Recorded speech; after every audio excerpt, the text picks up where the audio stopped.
Okay, there we go. Cool. So, Carl, do you want to start and just kind of share who you are and what your story is?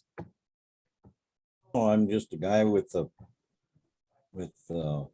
issues of neck pain from time to time. My wife is really bothered with neck pain and shoulder pain, headaches and whatnot, and I'm kind of sitting in on her behalf right now. So we'll see what we're going to learn.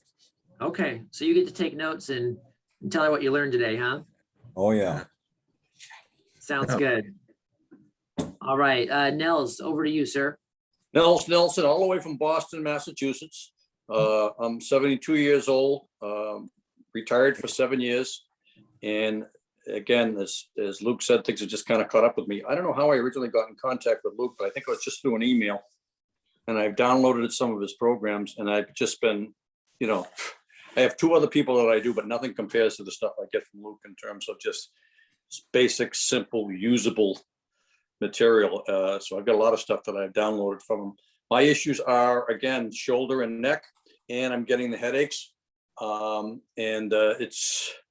It's really hard because, especially where if you're stressed at all out by, where your stress goes right to those areas. So it's like it's a catch-22. I can't seem to just get any relief at all from it. It's been a lot of issues, even sleeping. Compression seems to bother it at times, but I'll talk about some of the other symptoms as we move along. Sounds good. Thank you, Nels. Thanks for being here. Gail, do you want to introduce yourself as well? Can you hear me? Yeah, I can hear you. Otter. I am retired about 4 years now. Long-standing neck, which goes back to I was involved in 1991. Oh, we lost you there, Gail. Mute me. I don't think you're muted, but want to try again, Gail?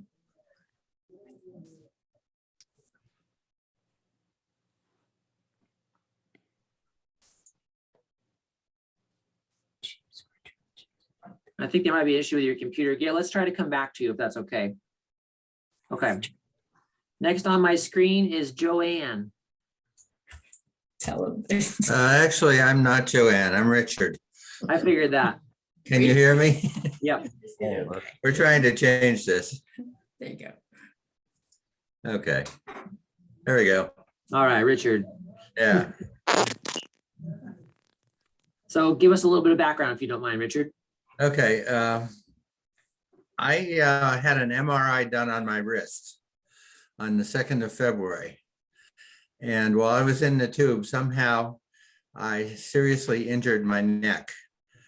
And I've been trying to get something done about that since then.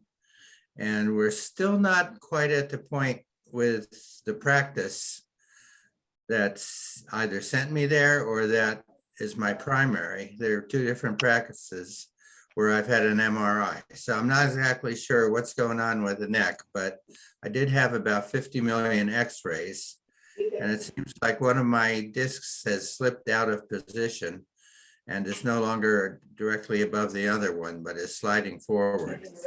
Yeah, it's the C4 and C5 cervical vertebrae. Okay. And I'm not quite sure what the solution for this is. Okay. Well, hopefully today's information will help. Very uncomfortable. Yeah.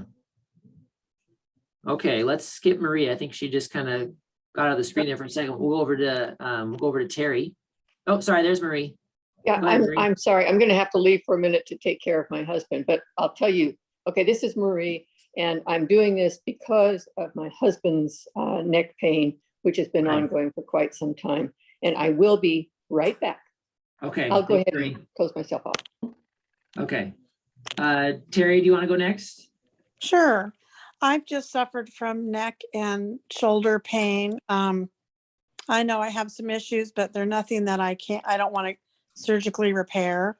When I move my neck, it sounds like cellophane is, being squished around in there. I Yeah. hold all my stress in my neck and shoulder area. Sleeping has always been an issue. I'm constantly thinking I need a new pillow or something different. So I thought this would be a good learning thing for me. I'm recovering from a knee replacement. I'm on just finishing my 4th week. So I have nothing else to do but sit here a lot. And so I thought this would be a good learning time. Good, good. Thanks for coming, Terry. You're welcome. And Nate says hi, by the way. Nate, which Nate? He's my physical Oh, therapist. yes, Nate Duncan. Yes, thank you. That's right. welcome. Okay. Gotcha. All right, Jan, I can see the top of your head. Oh, I you're know. there. It's hard to get my screen down. No, it doesn't go any farther. I'm Jan Munson, and I just dearly love Luke. I've been to one of his seminars before, plus I went into their place of work and got some good results. When I was visiting my son in Portland, oh gosh, 16 years ago, I fell in a bathtub and injured my neck. I whiplashed. My therapist at that time found that it had fused, and I forget the other gal, I have a lot of stress in my shoulders and my neck, and I haven't been good with my exercises lately, and it's really bothering me a lot. My masseuse that used to be, she was awesome. She could always get that out, but I need to get back to exercising. Awesome. Thanks, Jan. Gail, should we try your computer one more time and see if the audio works? Yeah, I don't think so. Sorry. Okay. It doesn't say, Now it's working. it doesn't say that it's muted. Yeah, I'm not sure. Talk fast while it's still on. Yeah. I can hear you, it's fine. Okay. All righty. Well, you can always type questions into the chat too. So why don't we get rocking and rolling then? I'll cover a lot of ground today, and then we'll have plenty of time for question and answer as well. Everyone should have the sheet, hopefully. We're going to fill this out as we go, just to give you guys something to do and keep you from falling asleep on me. And if you don't have the sheet, I can always email it to you after the meeting too. So we're going to go first off, before we dive into the talking points. One couple of things I wanted to mention about neck pain and headaches is that it's one of those diagnoses, one of those problems that I think so many of us have to varying degrees throughout the course of our life. A lot of you mentioned stress and tension and pain up into your shoulders and your neck. And, you know, those of us like me who are working on a computer a lot, all the technology. So we carry a lot of stress there. The interesting thing to me as a therapist, though, is that clients can deal with neck pain and headaches a lot longer than most other things and just keep dealing with it and dealing with it and dealing with it. It never really becomes a top priority for a long time for people. Whereas like your knee pain, that requires you to get a total knee, like Nels and Terry were saying, you know, that stuff, I think people deal with it sooner than neck pain headaches, mostly because those things affect your mobility. So again, if your knee is really arthritic, really sore, and you can't walk, you can't go hike or play pickleball or golf or whatever it is you like to do, that stuff tends to grab your attention sooner. Same thing like with a lower back pain or sciatica, which we do a lot of work with as well. Those things get treated sooner. And then by the time people come in typically for therapy with a neck pain, headache, shoulder issue, typically they've been dealing with it for a long time, as in like years typically. And so that's just kind of one of those ideas I wanted to throw out there. If that resonates with you, it's really easy just to live with neck pain and headaches. And for most people though, you can get rid of it. So that's what we're going to talk about today, is how do you figure out what's the cause of your neck pain and headaches? And from there, how do you pick the best treatment options to help you get rid of the pain for good, keep it from coming back and just cycling along. So that's the basic overview of the workshop. We'll cover all of the information I have on that sheet. So that'll be good. And like I said earlier, ask questions as we go. We'll make it as interactive as people would like. Okay. So that being said, let's jump into number one there. So your pain in the neck could be coming from one of these sources. Let's talk about these things that can cause pain in your neck, mostly anatomical structure we'll talk about here first. So the first one is your cervical discs. So that first blank is your discs, DISCS. So if I were to draw you a spine right now, you have all of your backbones, your vertebrae, like the building blocks. you have these blocks. In between each block is a disc, so smaller than the bones. And the discs primarily are your shock absorbers in your spine. So as you walk, as you jump, as you move, you twist, you bend, it's just the discs are always just kind of squishing around in there, providing more comfort and more shock absorption to your spine. So it's not just bones sitting on bones, compressing each other all day. Although depending on how much arthritis you have, it might feel like that at times, especially in the lower back. So that's the first structure we want to be aware of in terms of the anatomy of your neck. The second one then is the facet joints. Facet is F-A-C-E-T.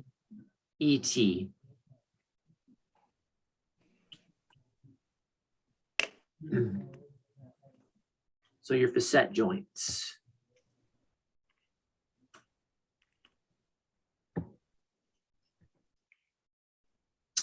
When those joints so the joints are along the back of your spine. So if you look at your vertebrae, again, those building blocks, the discs are between. If you look towards the back of your spine, you have these little facet joints where they're gliding along each other. Depending on the level of the spine, they'll be oriented in different kind of directions. But as you are, extending your neck back, bending it forward, the facet joints are moving and sliding. As you rotate, they'll kind of slide on each other like that. Side bending, they kind of go more like that. But inflammation or degenerative changes in your facet joints can result in pain, stiffness, soreness. Was that Terry that mentioned like all that crackliness when you move your neck, all that cellophane Yeah. stuff? Yeah. Yeah. So that can typically be issues with those facet joints. They're not sliding smoothly. They've got arthritic changes, things like that. So we want to definitely be aware of those as we're looking at neck pain as well. Next bullet point, you have all sorts of muscles. So neck and shoulder muscles. M-U-S-C-L-E-S. Most of us with neck pain and headaches will talk about this tension in the muscles, right? Upper traps up here. You got a fun little muscle on the back called your levator scapulae. You got these scalenes here, tightness through all of these. The other one that I have on your sheet is your suboccipital muscles. I'm going to type that into the chat real quick. Suboccipital. That's your next bullet or your next blank spot there is your suboccipital muscles. S-U-B-O-C-C-I-P-I-T-A-L. Anyone know what those are? Suboccipital? Having to do with the eyes. Just below there. Oh. Yeah. So just below your occiput, which is the back. Yeah. That's, yeah, very good. I do have a couple people live here with me in the room here. So that's who I'm talking to. I'm not actually crazy. Slightly. But suboccipital is along the base of your skull. So for most of us, if you were just to palpate up there, kind of go along the base of your skull and drop down a little bit, just by nodding of heads or show of hands. How many folks have tenderness right there at the base of the skull? Anybody? Yep, I do. Yeah. I do. Yeah, that's a real hot spot for headaches, especially and neck pain. You've got a lot of nerves that just go through those muscles as well. So that's, again, one of those anatomical structures that we want to be aware of when we're looking to get rid of neck pain and headaches is those suboccipital muscles up there. Okay, last thing on number 1 here is nerve roots. Nerve, N-E-R-V-E. Nerve pain in the neck isn't quite as common as nerve pain in the lower back. For any of us who have lower back pain, you've maybe experienced nerve pain in the form of like sciatic nerve pain where it goes down your leg. It's a little more common down there, but it can happen in the neck too. Typically, if you're going to get nerve pain in the neck, it's going to send pain down into your shoulder and arm potentially. Richard, were you mentioning that you're having pain into your arm as well, or is it all into your neck? It goes a little bit into my shoulder, but not very far. Yeah. So, like right about here.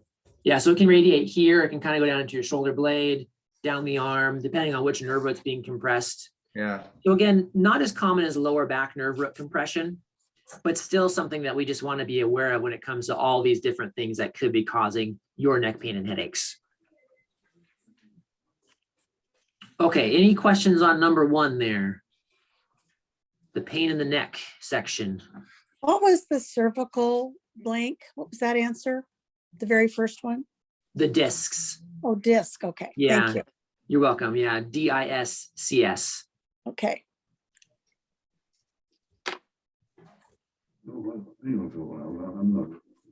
Good so far? Mhm, Okay. I've got 'em.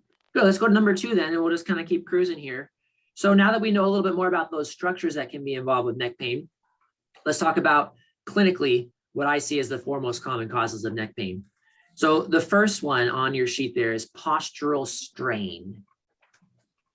Strain. So just STRAIN.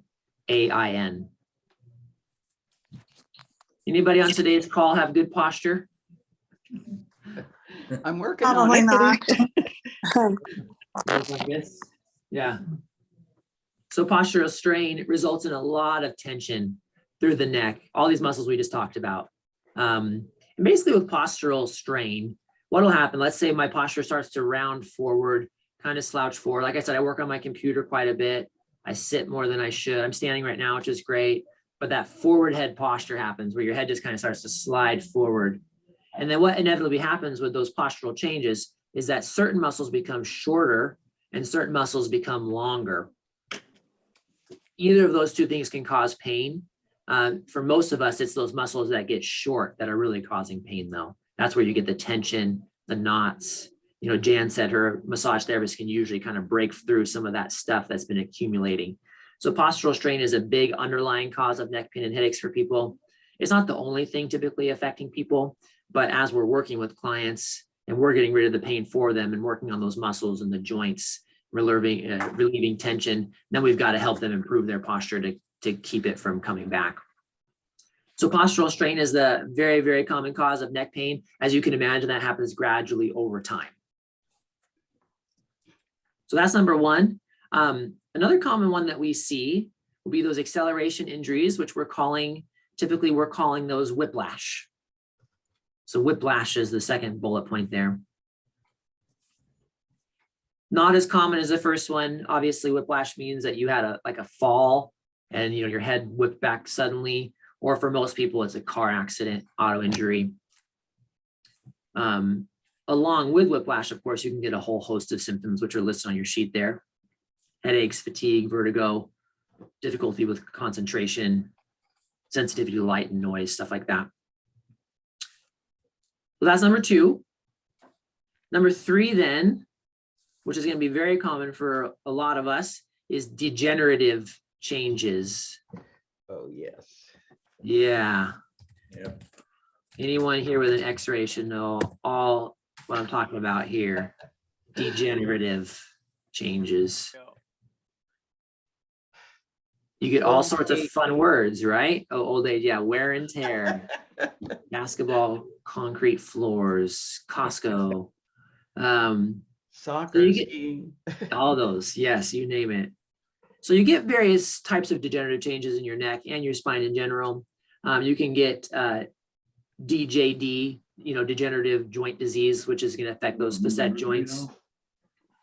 DDD, which is degenerative disc disease. So your discs might, they started at a nice height here and now they've been kind of squished down over the years. Can affect the vertebrae. Anyone ever heard of stenosis on their X-ray? Mhm. Stenosis, yeah. So stenosis just means that you had a certain amount of space and now that space is smaller. So if you looked at, typically when they refer to stenosis, they're talking about the amount of space around your nerve roots or your spinal cord. So if you said each nerve root coming off the side of your neck has this much space to go through without being touched or impinged, but now you've got some degenerative changes and maybe that space has gone now down to that big. So now you've got stenosis there of that area. And if you do certain things like traction, maybe you can relieve some of that and pull the space back open. Kind of depends on the cause of the stenosis though. And it says on your sheet there, that can lead to nerve root compression, as I was just explaining. If that space gets small enough and you're actually touching that nerve, that can be putting that pain out into your neck and shoulders and shoulder blades.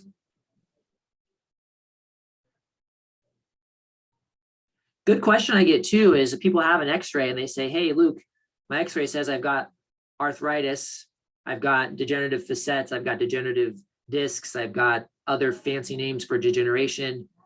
And you can't do anything about that, right? What do you do? So what do you do with degenerative changes? It's a big question I get. And a lot of people think that you just have to live with it. You know, life isn't fair. We all get older, right? And it's really not Do that that. simple.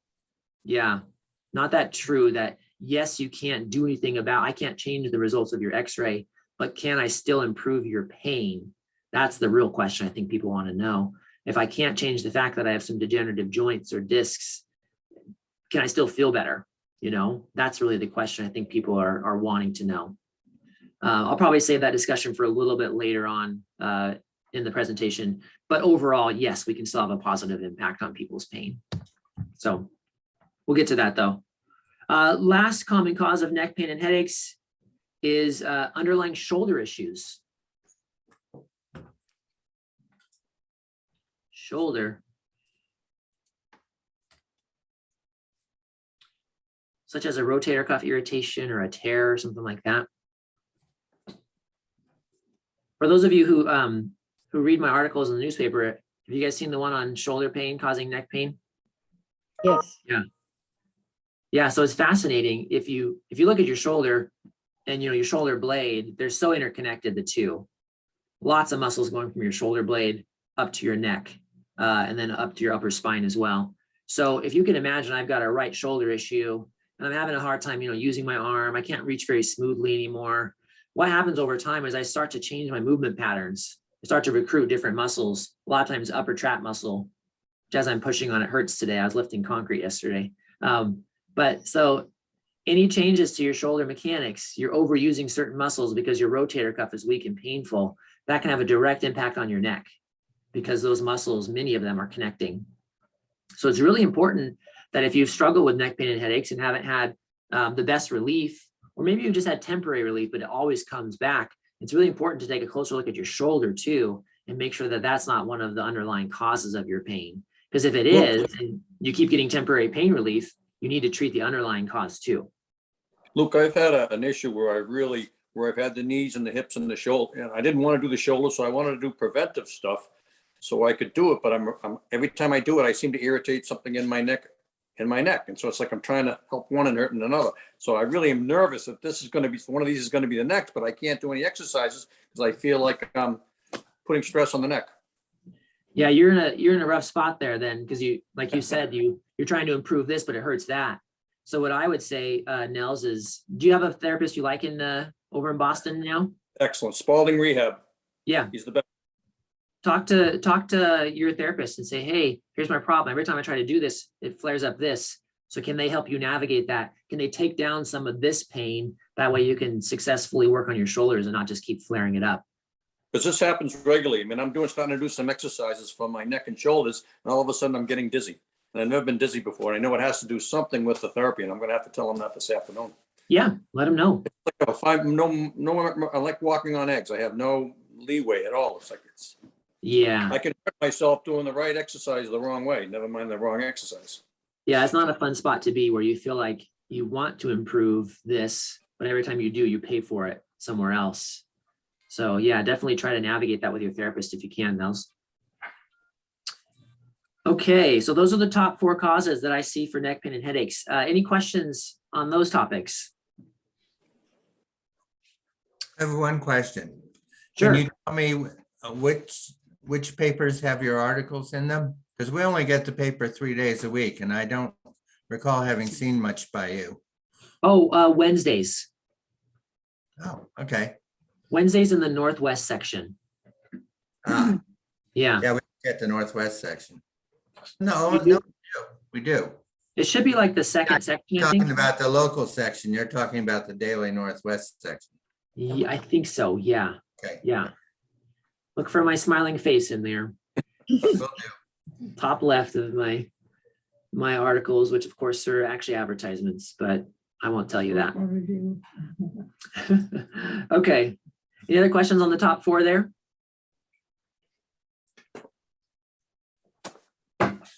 Okay. Moving right along. So I added this section not too long ago because I wanted to talk more about how your shoulder actually causes neck pain and headaches, because it's a really big issue for a lot of people. So we're going to go through shoulder in a little more detail before we start shifting gears and talking about how to actually get rid of the pain. So top bullet point there, shoulder pain often involves irritation of your rotator cuff. So most folks have heard of rotator cuff. There's a lot of kind of misnomers, like it's a rotator cuff or it's this or that. It's what it is basically. It's a group of 4 small muscles right around your shoulder. Those muscles, the function of them, what they actually do is they stabilize your shoulder. So that blank there is the word stabilize. So with your arm, as you probably know, in your shoulder, it's extremely mobile. It's your most mobile joint on your whole body. It can move in all sorts of different directions.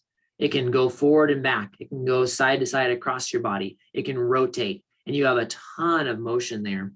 The trade-off for all that mobility, which is great because we're hand dominant species, the trade-off then is you don't have a whole lot of stability. So your bones basically are shallow in your shoulder, allowing for all of that mobility. You've got a big ball and a relatively shallow socket, so you can move, but then you rely more on your muscles for the stability. The nice comparison I like to use for people is your hip is also a ball and socket joint, but if you notice your hip it's a much deeper socket. And so you still have pretty good mobility in your hip, but not as much as the shoulder because you have more bony stability. If you look at how easy it is for someone to dislocate a shoulder versus dislocating a hip, that gives you a really good idea of how much bony structural support there is. So again, you've got a lot of mobility with your shoulder. The rotator cuff, though, is holding everything together and making sure things move smoothly and things don't get irritated. So as I was explaining earlier, issues with shoulder pain often lead to those compensatory movement patterns where, again, you start using some muscles more than others. And that often results in pain, especially with your scapular muscles. Scapular, I'll write that in the chat there. SCAPULAR.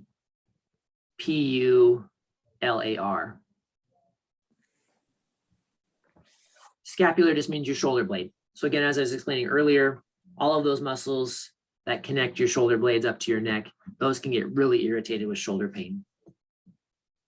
So I guess I jumped the gun and kind of went through all that with you guys, but now you've got the answers for those blank spots. So just to drive that key point home, if you've struggled with neck pain and headaches before, only gotten temporary relief, especially, make sure you check out your shoulders. I learned that the hard way several years ago. Well, my client learned it the hard way, but at least we learned.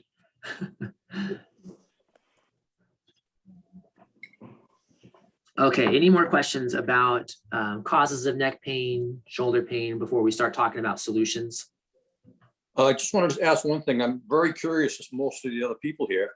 I may be way off on this, but I am not only dealing with shoulder pain and neck pain, but I'm thinking I'm having toothaches, and I'm wondering if that could be also related to the neck. Has anybody had any issues with toothaches? That was my question. I wanted to know if it affects your jaw. Because sometimes I feel like I have an earache and it goes down my jaw feels sore. I'll go to the doctor and I have nothing.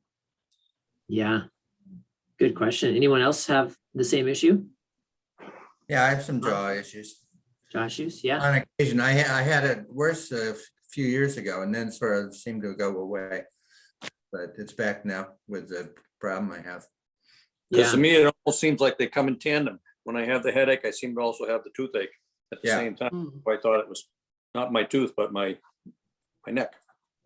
Yeah, that's a great question. I think jaw pain certainly can be associated with neck pain. Absolutely. The tooth issue, Nels, I would wonder more if you actually have a tooth issue that's causing the pain. Right. 'Cause, Well, you it can could be, get- it could be the jaw, but it's the same, it's always in the same spot, but it could be the jaw versus the Yeah. tooth. Yeah, and there are therapists and massage therapists who specialize in TMJ as well. So you can ask your therapist today, Nels. Not a ton of PTs do TMJ work. A fair amount of massage therapists do, though. And so you can have that checked out too. Yeah, absolutely. Good question. Okay, So let's switch gears a little bit. We'll start talking about how to get rid of this stuff. First off, number 4 there, the biggest mistake people make, I kind of alluded to it earlier. The biggest mistake people make with their neck pain and headaches is that they ignore it. They ignore it for a long time. And ignoring pain is something that I think us human adults are just good at. You know, there's always something else more pressing than the pain in our neck or the pain in our shoulder or the pain in our hip or back. But like I mentioned earlier, it's really easy to ignore neck pain and headache for longer than you should because it doesn't affect your mobility. So that's a huge mistake that hopefully we can avoid or mitigate and minimize as best we can. The second mistake, of course, nowadays is that people mask their pain. Anyone here take Tylenol, Advil, ibuprofen, Aleve, whatever, and just say, hey, I got a headache, I just cover it up. Yeah. So nothing wrong with pain medications, anti-inflammatories for short-term things. But if you found that you're using medications on a regular basis, I would highly encourage you just to figure out if there's a solution to your neck pain that doesn't require, you know, consistent use of medications. So that's number 2. Of course, what you should do is you should fix it. Fix it if you can. So those are your blanks on number 4 there. People ignore it, they mask it. What we would like to do is get rid of it and just fix it or handle it, however you want to put that. So with that being said, how do we do that? How do we help people get rid of their neck pain and headaches and not just ride that roller coaster where it just keeps coming back? Let's go bird's eye view first, and then we'll dive into more of the details. So bird's eye view is just 2 things, 2 steps. First step, determine the root cause of your pain. So root cause.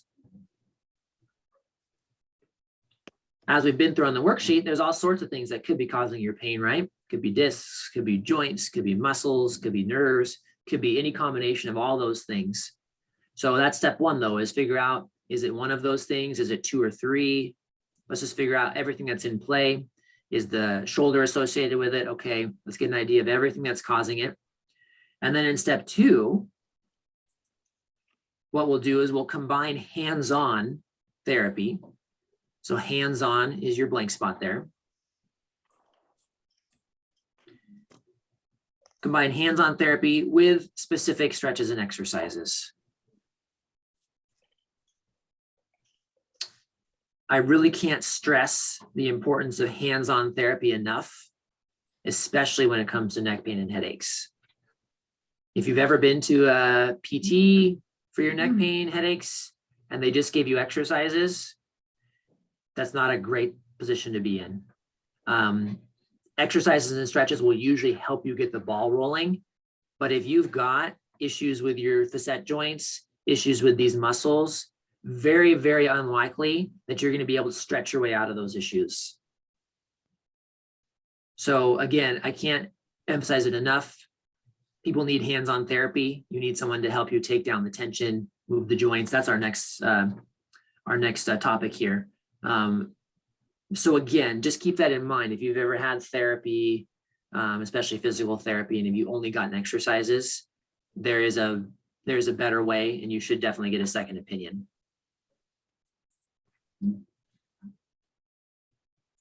My favorite soapbox.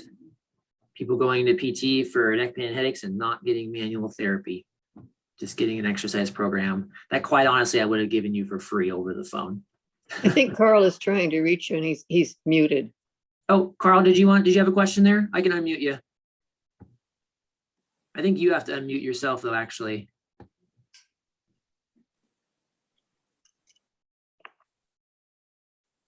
You're still muted there, Carl. There should be a little, if you move your mouse around, there should be a little like blue button that says unmute on your screen.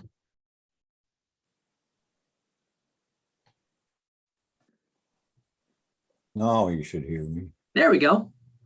What I was asking is, when you say hands-on, are you actually alluding to massage therapy? Somewhat. Good question. So as a therapist, I have all sorts of things I can do with my hands. So it really depends on my background and my training. Massage is definitely something that I do quite often, whether it's soft tissue or deep tissue. I do a lot of traction. So just hands-on traction where I'm stretching your neck. Joint mobilizations is a huge kind of tool in our toolkit to help you move your joints. And that's the next one we'll talk about too. But yeah, there's a lot of different manual techniques. If you have that tension at the base of your skull, there's a lot of techniques I can use to stretch and release those muscles. So the type of hands-on technique will vary a little bit from therapist to therapist. But what and I think that's okay. What I don't think that is okay is just to not do hands-on therapy at all. Or, you know, it's only 5 or 10 minutes worth, but then the rest is exercise. Yeah.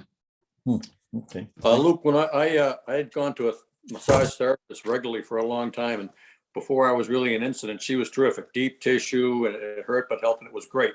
About a few months ago, I was starting to have some problems, so I thought she would help me. And I asked for soft tissue. Instead, she did deep tissue, and totally destroyed me. Totally destroyed. I was all flared up and everything, and this is the same reason why I've had such a long time, because of the massage. Now I have the Spalding is doing more soft tissue, and I'm told they actually have a therapist at Spalding who does specific massage at her house. And I think I'm going to try to get in contact with, because as I say, I just tell you, make sure, like anything else, you got to have the right kind of massage by the right person. Yeah, absolutely. Jan, yes, this is being recorded, so I'll share it with you later if you need to run. Yeah. Thank you. Yeah, and a lot of folks will ask me too, is like, well, should I go see a massage therapist or a physical therapist? I said, well, it really just depends on what you want to do. I'm not opposed to people seeing both. And you know, if you're going to see a physical therapist and they're doing hands-on techniques, though, it just comes down to, is it a good fit for you? Like Nels was saying, you know, I'm a big fan of not hurting people personally. So I always kind of default to like a little bit softer, especially if you're new to me. I'll go a little bit lighter the first day or two, just to make sure I kind of get used to how you respond in your tissue. But then you have people that are just like, nope, it's deep tissue all day, or get out of my office kind of a thing. But yeah, you have to just really find that balance of what's a good fit for you. And massage therapy can be great. I think as a physical therapist, of course, I'm biased because we can do a lot more things with your joints as well. But they definitely are both good in my opinion. Yeah. So this is kind of leading into number 6 then. When we do start getting into treatment, then our goals for treatment are really to reduce the tension in your muscles. That's your first one on number 6, the word muscles. As I mentioned, that's a hands-on process. Deep tissue, soft tissue. You'll hear things like myofascial release, trigger point release. All of these things are useful tools that we can use to get that tension down in your muscles. Just depends on what works best for you. So that's one of our first goals with treatment. The second goal is we're going to restore your joint mobility and flexibility.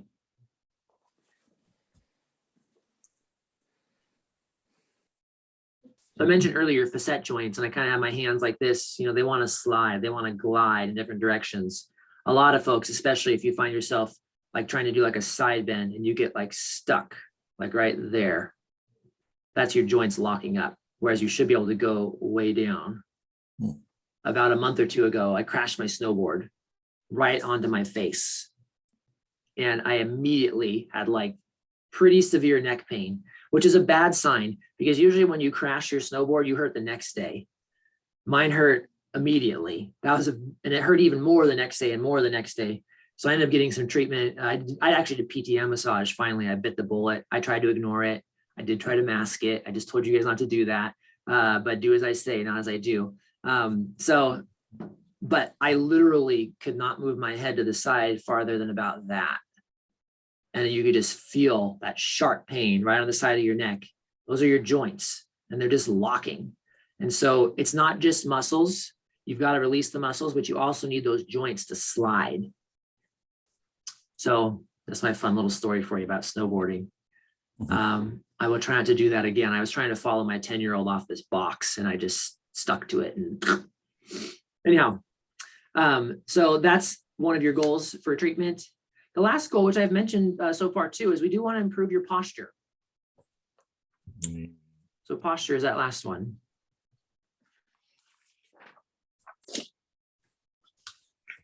Now, will improving your posture right now today help with your neck pain? It will a little bit, but really without those first two things, posture will only get you so far. So that's again, when we're talking about how does treatment work, we start with hands-on therapy. We reduce as much tension as we can for you. We get the joints moving as best as we can for you. We help you feel better. And then we're working on improving the posture as we go along too. That might include some postural strengthening down the road, strengthening certain muscles that have been overstretched with posture. But again, I just want to caution people that it goes in that order for a reason. If you just tried to go straight into stretches and exercises, kind of like Nels was describing, but then they hurt you, they cause more pain, you'll just be stuck. It'll be 2 steps forward, 2 steps back, and you'll just be stuck. So the real thing that gets you out of that system is the hands-on therapy to reduce as much of the tension and improve the joint mobility as much as possible. And that's just stuff that you really can't do for yourself. Look, I wanted to bring up something else too. I don't know if anybody can relate to this. I'm like a double victim. Obviously, I'm 72. So just age alone, I'm going to be dealing with issues. I think anybody that's near that can relate to that. And then I'm a former athlete, former college basketball player. I could dunk a basketball. So what comes up must go down. So a lot of that pounding. So I have not only arthritis, I have stenosis, I have spondylosis, I have arthritis, and I have it low back, middle back, and shoulders and neck. So I really even think some of the things that my therapist is doing, which is maybe helping the neck and shoulders, is hurting in between my shoulder blades and down in the lower back. I think that's where the dizziness is coming from, and it's coming from my therapist, which I have to talk about today. So I guess I wanted to ask if anybody else is in that situation where you have multiple things going on and you're trying to just work with one, easily irritating the others. I see a smile already. Yeah, I got a right side of my body problem from the foot on up to the ear. Yeah. There are times I almost get to the point where I don't want to do any strengthening. I just want to walk and do flexibility. So I know walking doesn't hurt me and general stretching doesn't hurt me. It just seems as soon as I start getting into any strengthening, I hurt myself. And Yeah. that's even with a professional. Yeah. And you make a good point there, Nels. I think you have to realize that you're not trying to rob Peter to pay Paul, right? That's one of my favorite old sayings is you're not trying to make your neck feel better at the expense of hurting your mid back or your lower back. And when it comes to your spine, absolutely, your spine is completely connected. That's pretty obvious. It's just stacked on top of each other. So I would just keep bringing those things up to your therapist and say, look, this is causing maybe a little bit of a benefit up here. We're paying for it down there. So what are the best 2 or 3 things? Which is another good point, is that typically when you're doing an exercise program, especially at home, you should have that narrowed down to probably the top 3 or 4 exercises that you're doing every day, as opposed to 8, 10, 12. And that's where I like to focus people. Okay, I want you to work on these things on your own consistently over time to give you some relief and to give you some benefit. And then I'm going to do this type of work for you when you come in the clinic. It's not the same thing. Home and the clinic are 2 different places, and they should be 2 different sets of treatment. So again, I would try to just say, well, can we just focus on the 2 or 3 even that make everything feel better without, the unintended side effects of pain elsewhere. So sometimes it's just a matter of focus, to say, okay, maybe you're doing 6 or 8 exercises, but there's 3 that feel good. Can you just whittle it down to those? You can also lower your reps. Instead of doing 10, I'm trying to do like 4 or 5, maybe do it twice a day. Yeah, listen to your body, find a good balance. Absolutely. Good points. Okay. So that's how we do it. That's how we treat people. I think hopefully that gave you guys a good enough example of what successful treatment looks like and potentially what unsuccessful treatment looks like too, just in case you've already attempted that, or if you're in the process of that, saying, well, look, I'm only getting the stretches and not the hands-on therapy. That could be the missing component for you. So yeah, any questions about that? Any more questions about treatment? Well, I'm going to just jump in quick because I am going to be going to Spalding. One thing that I did not hear talk too much about is the mental trigger. And, we talk about how our stress goes into our shoulders, and someone can give you a massage and they'll say, wow, you had a tough day today. They can feel it all. This is something that I'm finding. I call it, my own term for it is feel it on or think it on. I literally can think on symptoms. I can be lying in bed and be totally symptom free and think, oh my God, I got to do this today. And all of a sudden, bingo, I'm symptomatic. And it's all brought on mentally. And I try to do the opposite, which is deep breathe it off, but it goes on a lot easily mentally than it is to take it off. So you just touch a little bit on the whole mental piece, and how do you get around that? That is a great question. And I think, like many people have said, we do carry the tension here. And absolutely, any type of stress is going to cause, let's say, cortisol to spike in your body, right? Your cortisol level goes up. That's your stress hormone. It's a good hormone. I mean, it's not, you just don't want too much of it. So you make a good point, is that there's all sorts of triggers for headaches. You know, I tend to kind of stick to the physical therapy realm because that's my realm. But really, when you get into it, if you ever read about, especially like migraine headaches, there's so many different triggers. You could be looking at just mental stress, emotional stress. You could be looking at certain foods that trigger you. So there's all sorts of those things. And so being aware of them is your first step, I think, and just kind of identifying what those are. And then trying to create strategies before it happens, I think is where you really get the most bang for your buck. That's very oversimplified though. So that's not probably going to help you a whole lot. But yeah, I think there's a lot of those factors. Kind of a side note, I just started a weight loss, basically a business here with the physical therapy business. And it's been really eye-opening for me because losing weight is something that a lot of people want. And there's so many programs out there that do work that will help you lose 15, 20 pounds quickly. But what really gets people in the end is the mental part, is how do you sustain it? How do you continue then to learn and improve your health without just feeling like you're on a diet for your whole life? And that's the piece, it's the mindset piece that really makes or breaks people long term. And I think if you feel like the stress and the tension is really what's causing your headache, that's where I think you would dive in more and say, okay, well, what can I do to get the stress down? For a lot of people, it's, can I drink more water? Can I focus more on my exercise? Can I focus more on some better relationship type things with spouse or significant other? Your faith goes into that quite a bit. So there's a lot of factors, that affect tension, and stress and cortisol is huge. So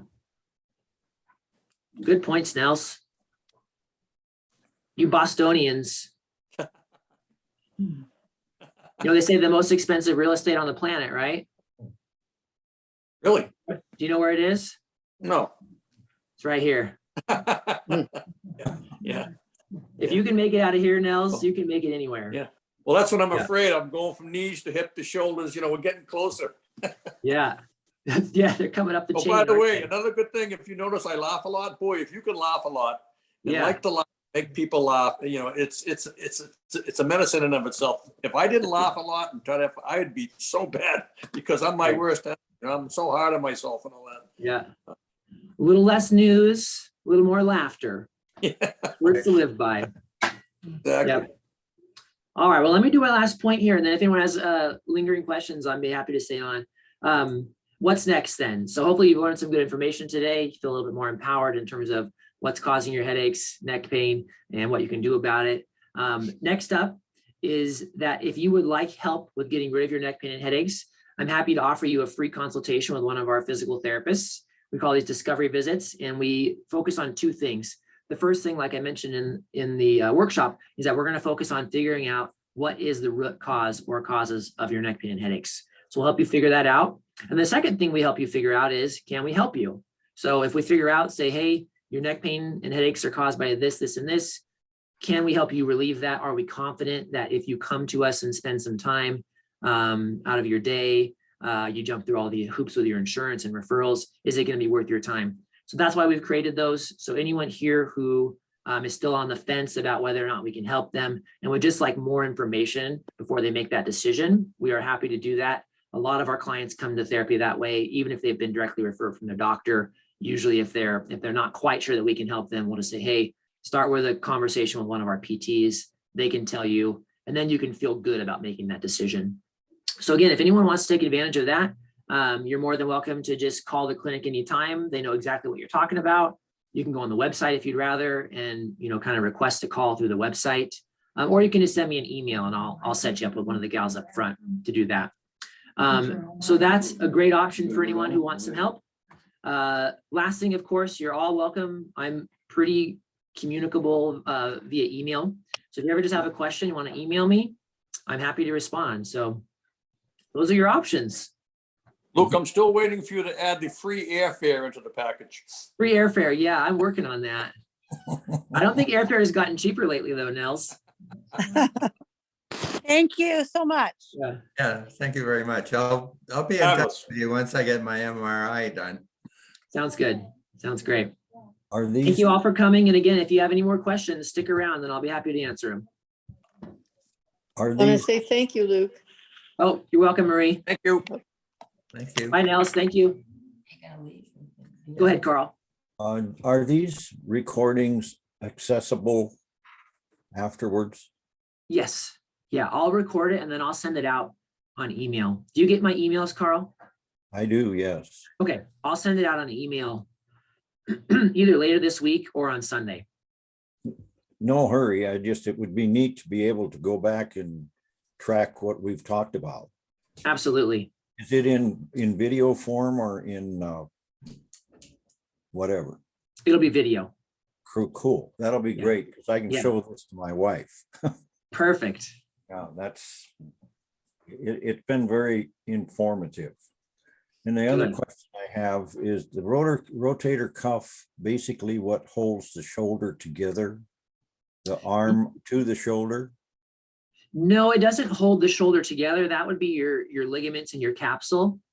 The Uh-huh. rotator cuff keeps it in a better mechanical position as you move. Okay, Yeah. just. But your curious. shoulder would, if you tore off all four of your rotator cuff muscles, your shoulder would still be sitting there. It would still be intact. It would just be kind of sitting low. But yeah, you have some other soft tissue structures holding it together as well. Okay, just curious. Yeah. All right. Thanks, Carl. Have a nice day. This has been great. All right. Thank you. You do the same.